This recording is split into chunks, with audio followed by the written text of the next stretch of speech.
High speed train bullet train के बाद अब देश की पहली हाइड्रोजन ट्रेन का फाइनल हाई स्पीड ट्रायल किया गया है। इस ट्रायल के दौरान ट्रेन की तकनीकी क्षमता और सुरक्षा मानकों का विस्तार से अध्ययन किया जाएगा। इस ट्रेन को 2 डीजल इंजनों के साथ जोड़कर जींद से दिल्ली के लिए रवाना किया गया। दिल्ली पहुंचने के बाद ट्रेन का दिल्ली सोनीपत रेलखंड पर 120 किलोमीटर प्रति घंटे की रफ्तार से परीक्षण होगा। हाई स्पीड परीक्षण के लिए बाहर से हाइड्रोजन गैस का एक टैंकर मंगवाया गया है ताकि ट्रेन को उसकी जरूरत के हिसाब से ईंधन मिल सके। इस ट्रायल में ब्रेकिंग सिस्टम, इंजन की क्षमता, ट्रैक पर बैलेंस, सुरक्षा उपकरण समेत कई तकनीकी मानकों पर ध्यान दिया जाएगा।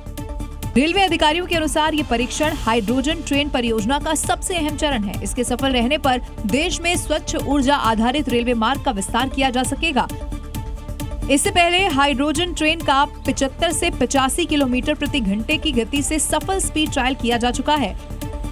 अब अंतिम चरण में 120 किलोमीटर प्रति घंटे की रफ्तार पर ट्रेन के प्रदर्शन का परीक्षण किया जाएगा। दिल्ली के मुंडका में एक फैक्ट्री के सेप्टिक टैंक में सफाई के दौरान जहरीली गैस ने 3 लोगों की जान ले ली। पुलिस जांच कर रही है कि सेप्टिक टैंक में जाने वाले इन तीनों की सुरक्षा को लेकर पुख्ता इंतजाम क्यों नहीं थे।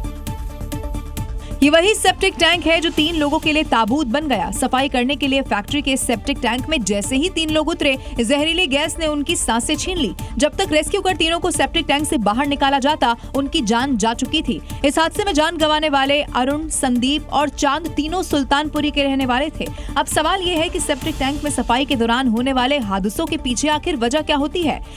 सेप्टिक टैंक के अंदर बनने वाली जहरीली गैस और ऑक्सीजन की कमी जान जाने का कारण बनती है। टैंक के बंद वातावरण में कचरा सड़ने से hydrogen sulphide, methane, carbon monoxide और अमोनिया जैसी खतरनाक गैस बनती है जो सीधे नर्वस सिस्टम पर हमला करती है और दम घुटने से जान चली जाती है। वहीं सुरक्षा उपकरणों की अनदेखी कर सेप्टिक टैंक में उतरना भी जानलेवा बन जाता है। 2 अलग-अलग राज्यों से अपहरण की घटनाएं सामने आई हैं। मध्य प्रदेश में कंप्यूटर की दुकान से लड़की को किडनैप कर लिया, तो वहीं गुजरात में एक महिला को जबरन कार में बिठा कर ले जाया गया। दोनों घटनाओं के सीसीटीवी फुटेज अब सामने आए हैं और सीसीटीवी में दिखाई दे रहा है कि दोनों ही जगह किडनैप कर लड़की और महिला को कार में जबरन बैठा कर ले जाया जा रहा है, लेकिन मामला कुछ और है। सीधी के करौंदिया इलाके में कंप्यूटर दुकान से युवती को जबरन बोलेरो में बैठा कर ले जाया गया। पुलिस जांच में सामने आया कि युवती शादीशुदा है और अपने परिवार से अलग रह रही थी। उसे उसके परिजन घर ले गए थे। हालांकि जांच जारी है। दूसरी घटना में भी 2 से 3 लोग मिलकर महिला को जबरन कार में बैठाकर फरार हो जाते हैं। महिला चिल्लाती रहती है, लेकिन आसपास के लोग भी मदद के लिए आगे नहीं आते। महिला के पति का आरोप है कि लव मैरिज के खिलाफ महिला के परिजन उसे जबरन उठाकर ले गए। पुलिस अब सीसीटीवी के आधार पर पूरे मामले की जाँच कर रही है।